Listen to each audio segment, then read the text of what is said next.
Hello दोस्तों, स्वागत है आप सभी का। तो आज के इस वीडियो में हम बात करेंगे हाल ही में रूस के द्वारा दिए गए एक बयान के बारे में, जिसमें रूस के विदेश मंत्री सरगेई लावरोव ने कहा है कि ग्रीनलैंड डेनमार्क का स्वाभाविक हिस्सा नहीं है।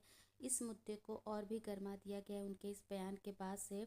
और उनका कहना है कि जो ग्रीनलैंड है वह ना तो नॉर्वे का कभी पार्ट था और ना ही डेनमार्क का हिस्सा है।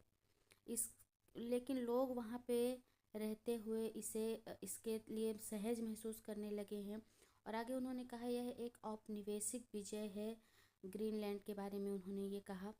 तो आपको हम बता दें कि ये बातें क्यों हो रही है ग्रीनलैंड के बारे में, क्योंकि अमेरिका के राष्ट्रपति डोनाल्ड ट्रंप ने ग्रीनलैंड को खरीदने के बारे में कहा है, या उस पर नियंत्रण करने के बारे में दोबारा बात दोहराई है। यानी वो ग्रीनलैंड पर पूर्णतः नियंत्रण चाहते हैं, उसे अपने कंट्रोल में करना चाहते हैं, जिसकी वजह से यूरोपीय देश और ट्रंप के बीच यानी अमेरिका के बीच में तनाव बढ़ गया है।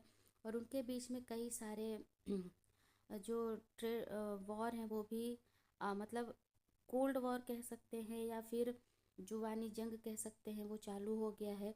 और इसी के साथ साथ उन्होंने ट्रंप जो करते हैं सभी देशों के साथ, अगर जो उनके कोई अगेंस्ट हो जाता है तो उस पर वो टैरिफ लगाने लगते हैं, उसकी भी उन्होंने चेतावनी दी है और उन टैरिफ लगाने की बात की गई है।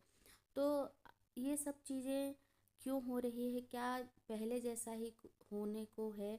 मतलब कि पहले क्या होता था, आज अगर जो आप देखेंगे, पहले जो औपनिवेशिक देश होते थे, यानी कोई भी देश किसी दूसरे देश में जाकर, किसी दूसरे राज्य में जाकर उस पर अपना नियंत्रण कर लेता था, कंट्रोल कर लेता था और उसे अपने औपनिवेशिक देश बताता था। यानी वहाँ पर उसका राज रहेगा, भले ही कोई भी वहाँ डमी नेता या मंत्री या प्रधानमंत्री बैठा दिया जाए, लेकिन काम वो दूसरे देश के अकॉर्डिंग होता था। जैसे कि पहले आपको पता है भारत भी कभी गुलाम बना था, औपनिवेशिक राज्य था। अमेरिका भी औपनिवेशिक राज्य था। बहुत सारे ऐसे देश जो औपनिवेशिक राज्य थे।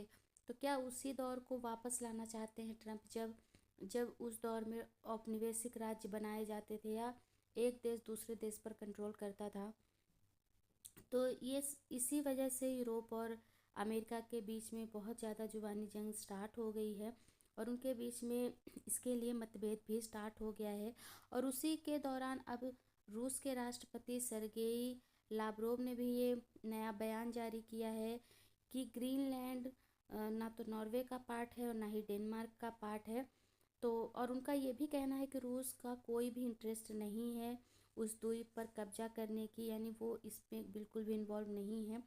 तो ये है पूरी न्यूज़। आपका इस पर क्या कहना है? कमेंट करके हमें ज़रूर बताइएगा।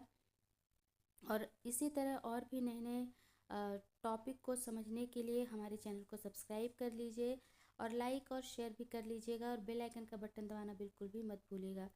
Thank you.